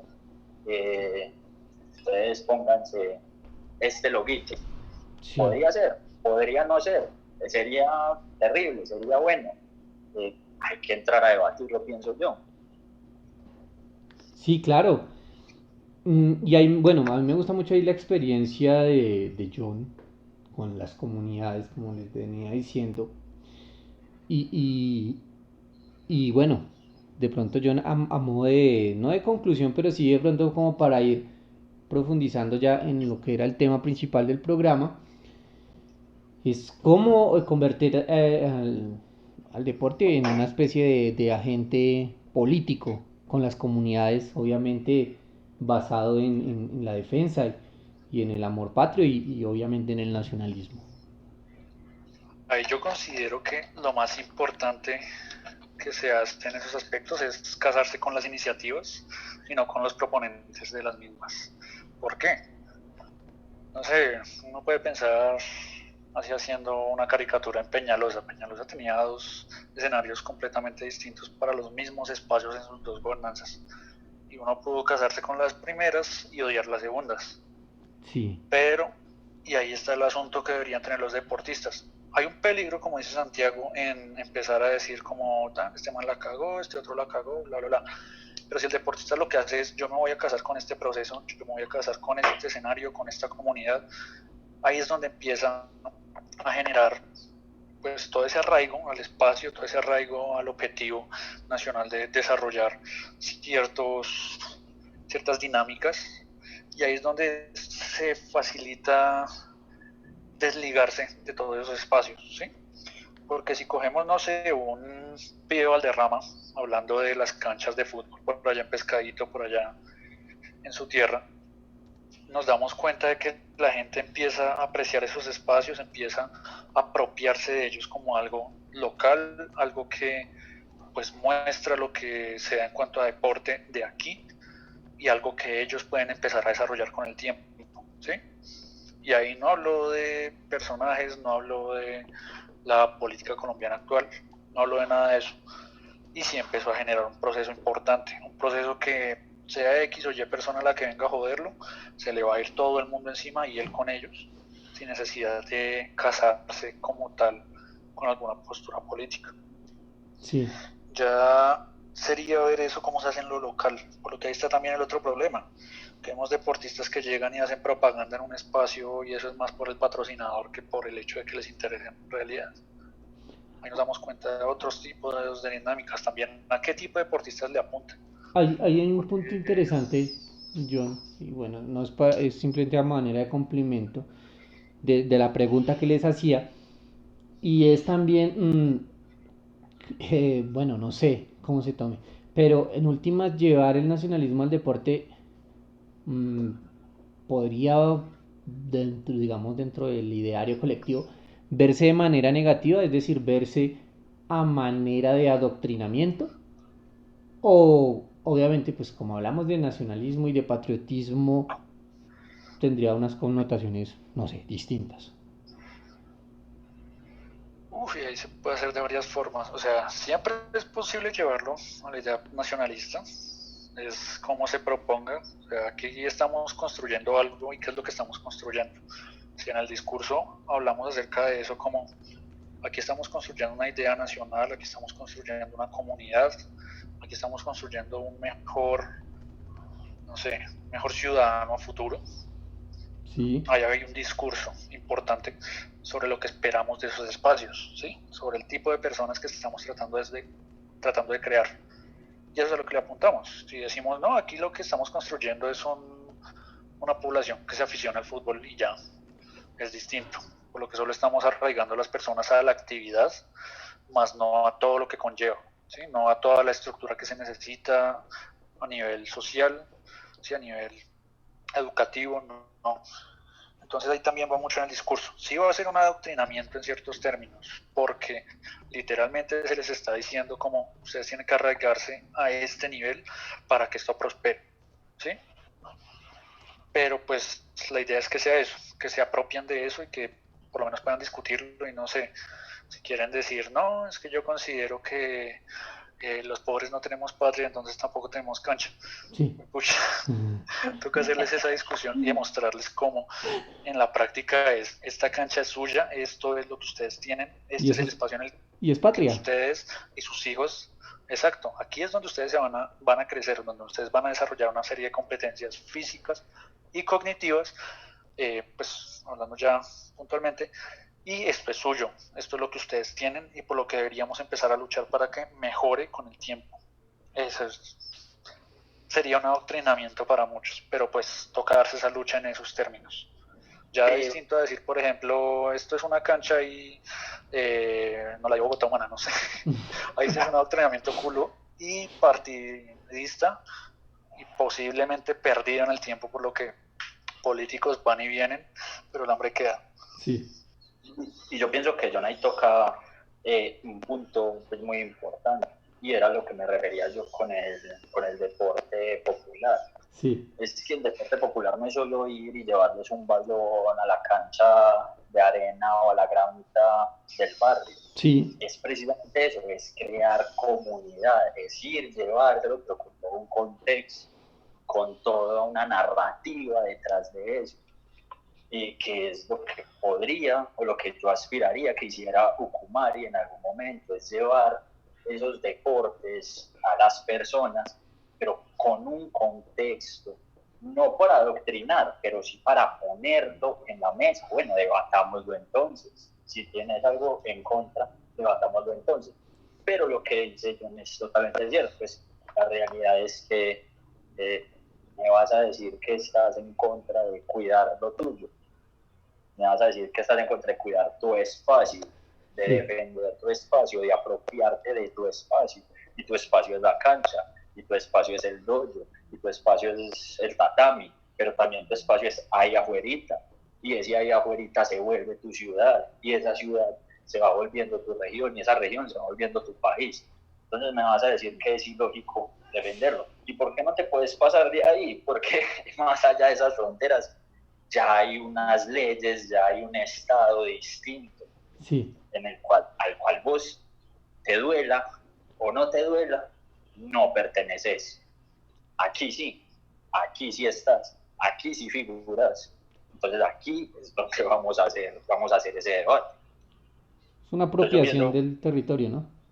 exacto, y es llevar ese discurso ahí. Entonces, lo que les decía, esos juegos populares de antaño, hoy día llevados como deporte popular, como deporte para la gente, pueden ser un elemento, como dijimos, ya político. ¿Qué es adoctrinamiento?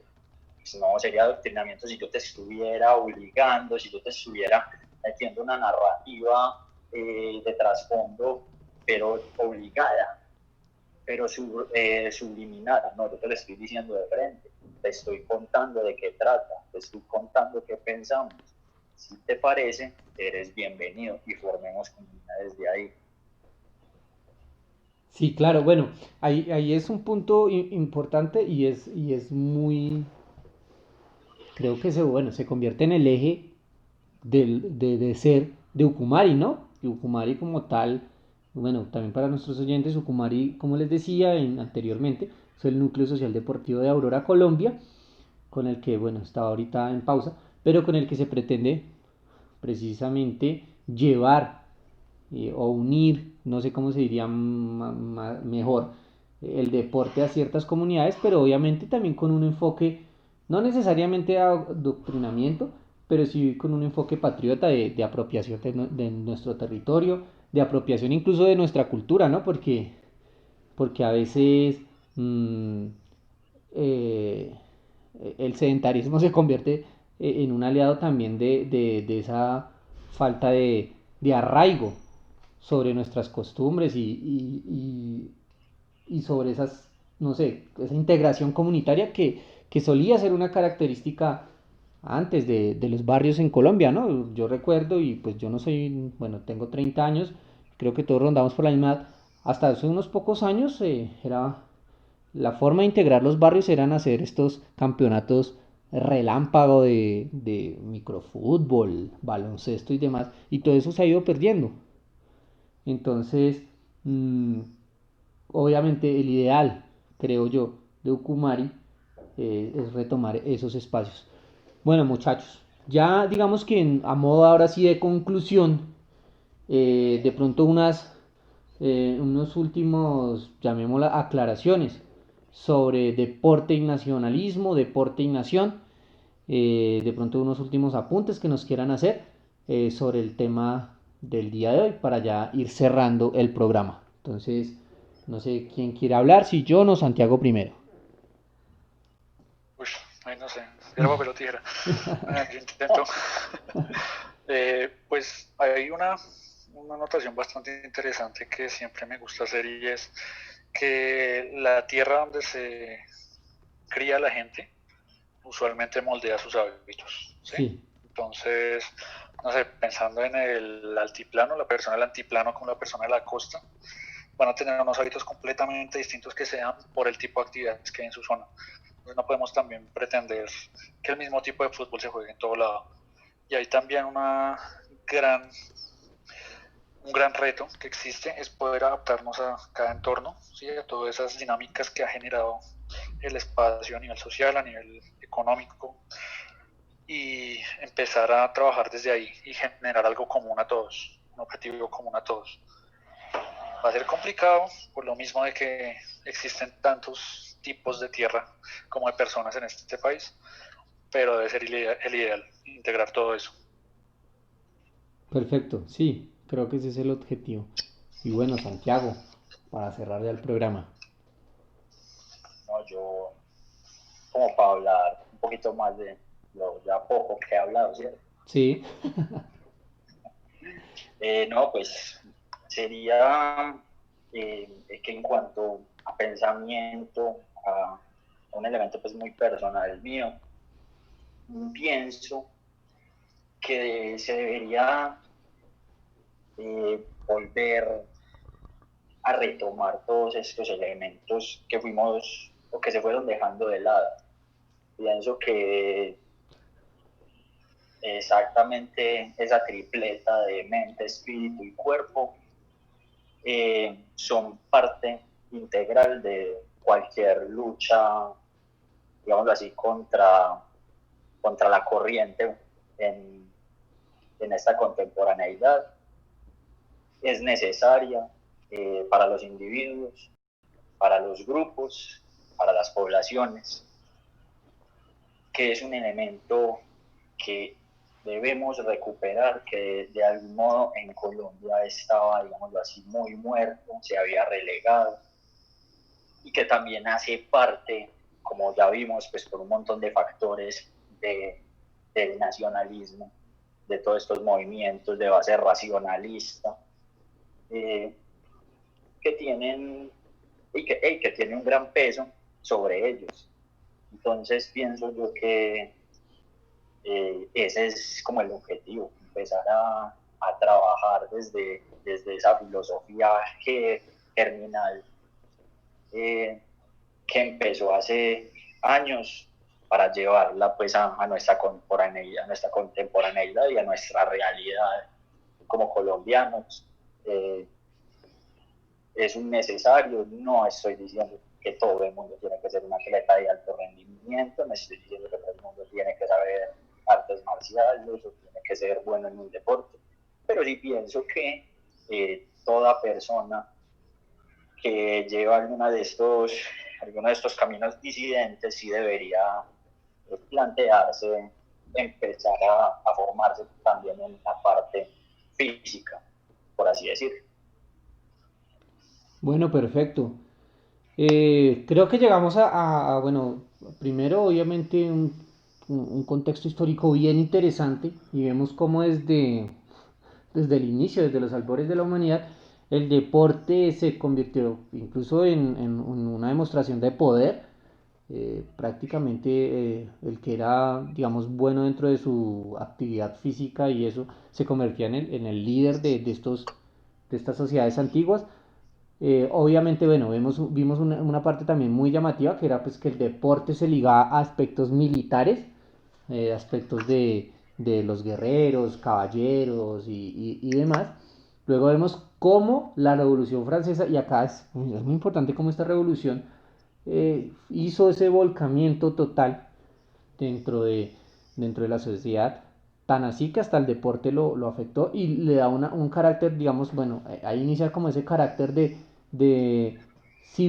de volverlo civil, de sacarlo un poco del elemento, no quiere decir que antes no existiera, tal vez existían, pero le da un carácter mucho más civil, incluso desde la salud pública y demás, con todo esto que nos hablaba Santiago, que empiezan a desarrollar ciertos pensadores eh, y ciertos pensadores sobre esta cuestión del deporte y el mantener el cuerpo sano, y que un cuerpo sano pues en últimas representaba también un pueblo fuerte. Y luego vemos, bueno, cómo se convierte luego el deporte también en una parte de negocio, y cómo también hoy en día se convierte en un agente de integración de las comunidades y un agente formador de nación y de patria, que es básicamente lo que nosotros queríamos mostrar. Y es que el deporte es comunidad, el deporte es socializar.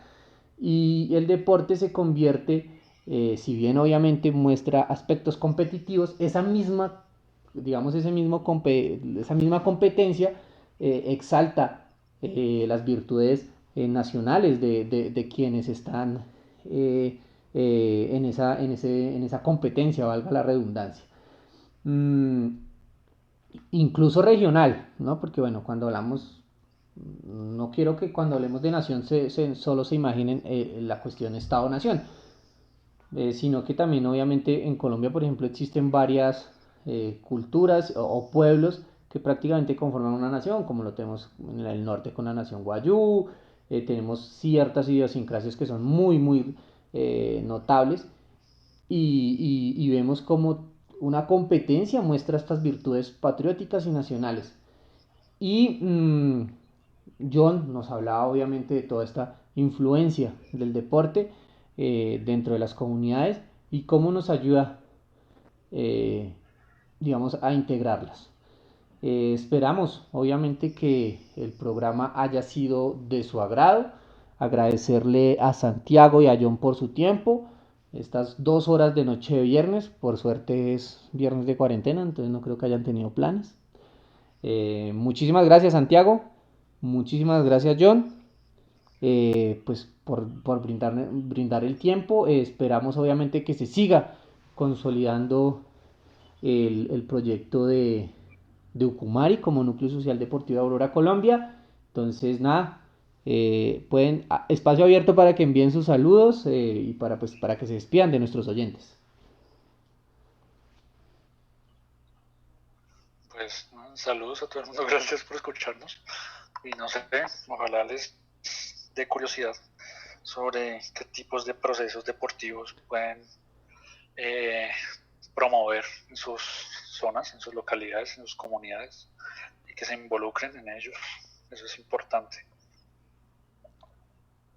Hombre, no, pues muchas gracias por el espacio, muchas gracias a Juan, a Ofensiva, la radio, y no, dejarles ahí como reflexión que recordemos que quedarse estático es lo mismo que morir, decía por ahí un filósofo. Entonces, a moverse un poquito. Y ya, una feliz noche a todos. Marchar para no poder irse, decía por ahí cierta persona de cierto personaje. Muchas gracias muchachos, esto fue Antípodas, muchas gracias a nuestros oyentes.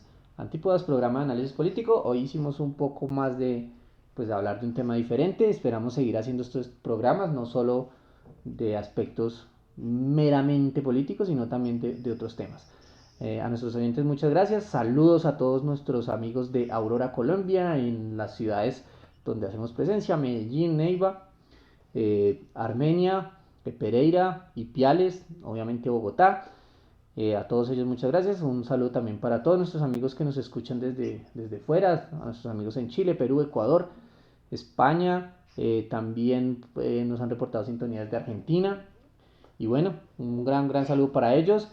Nos vemos dentro de 8 días con otra emisión más de Antípodas, programa realizado por Aurora Colombia desde la ciudad de Bogotá. Un gran saludo también obviamente para Ucumari. Bueno, tenemos un grupo de Facebook de Ucumari para los que estén interesados. Tal vez podríamos socializarlo en el fanpage de Aurora Colombia y en la cuenta de Instagram. Vamos a hacerlo. Recuerden que tenemos canal de YouTube. Seguimos trabajando en los podcasts. Estamos aún en eso. Ya llevo como 2 viernes diciéndoles lo mismo, pero bueno, seguimos trabajando en eso para que queden disponibles también los programas en Spotify y bueno, demás redes, demás plataformas digitales. Muchas gracias. Nuestro amigo Alexander Dugin, enemigo, amigo, odiado o amado, por ahí nos envió un pequeño saludo y un saludo para ustedes que nos escuchan. Entonces, por ahí lo pusimos al principio del programa y ahorita cerramos también con él. Ya estamos llegando incluso a Rusia, muchachos. Muchas gracias y nada, nos vemos dentro de 8 días en Antípodas.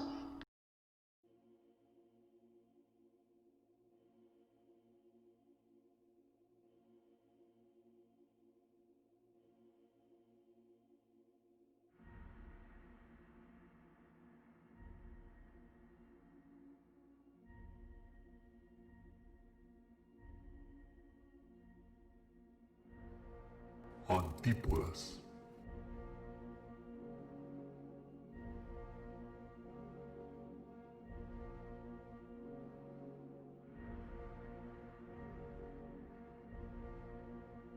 Programa de análisis político. En Ofensiva Radio.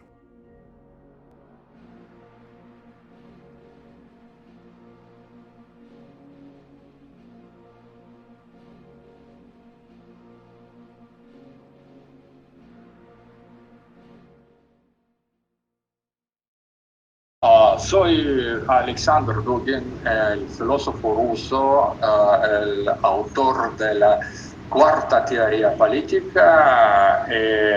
Mejores saludos a todos los que ven el programa Antípodas.